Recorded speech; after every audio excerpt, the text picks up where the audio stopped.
بروکلی فقط برای سالاد نیست، باهاش یه غذای هیجان انگیز بپز. با اکوکوک همراه باشید. 1 کیلو سیب زمینی رو به همراه آب و 1 قاشق چایخوری نمک اجازه بدید بپزه. 1 عدد کلم بروکلی رو خرد کنید.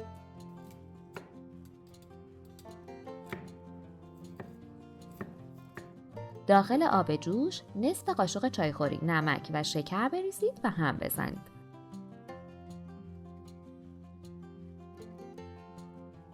بروکلی ها را اضافه و بذارید 2 دقیقه بجوشه. بعد از آب خارج کنید. عزیزان، باعث افتخار ماست که عضو کانال اکوکوک باشید و دکمه سابسکرایب رو بزنید. خنک که شد با چاقو خرد کنید.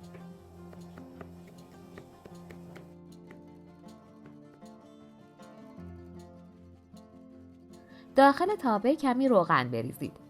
1 عدد پیاز خرد شده رو اضافه کنید و تفت بدید تا سبک و طلایی شه.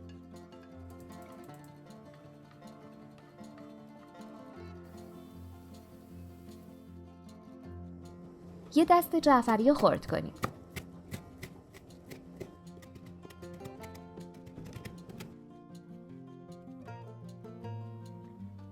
با چاقو تست کنید. اگه سیب زمینی ها آب پز شده بود، از روی حرارت بردارید و اجازه بدید خنک بشه. بعد پوست بگیرید. رنده کنید.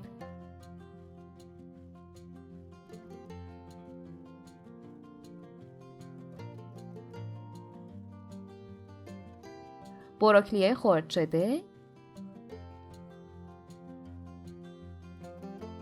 1 عدد تخم مرغ، نمک و فلفل سیاه،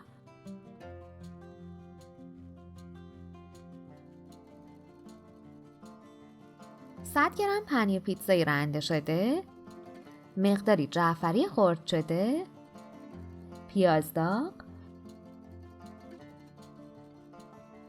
نصف قاشق چایخوری پودر سیر،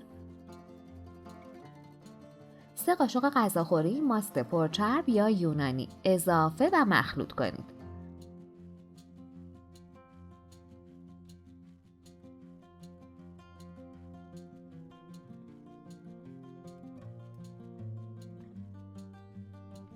با دست خیس از مواد بردارید و به این صورت بهشون شکل بدید.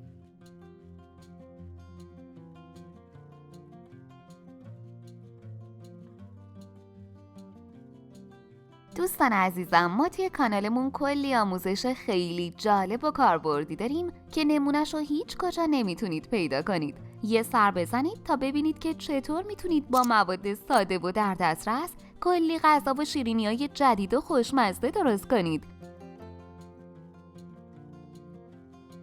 داخل سینی فر کاغذ روغنی بندازید و چربش کنید.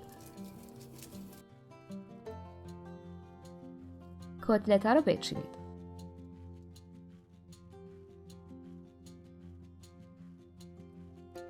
روشون رو هم با فرچه کمی روغن بزنید. داخل فر با دمای 180 درجه 25 دقیقه اجازه بدید تا بپزه. 2 قاشق غذاخوری سس مایونز، 2 قاشق غذاخوری ماست، 1 عدد خیار خرد شده، مقداری شوید خشک یا تازه، 1 حب سیر رنده شده رو با هم مخلوط کنید.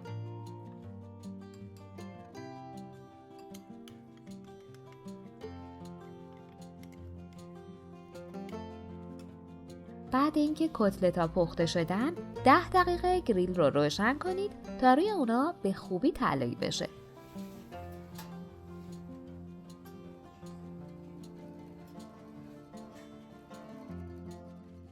بعد از سرد شدن به راحتی از سینی فر جدا کنید.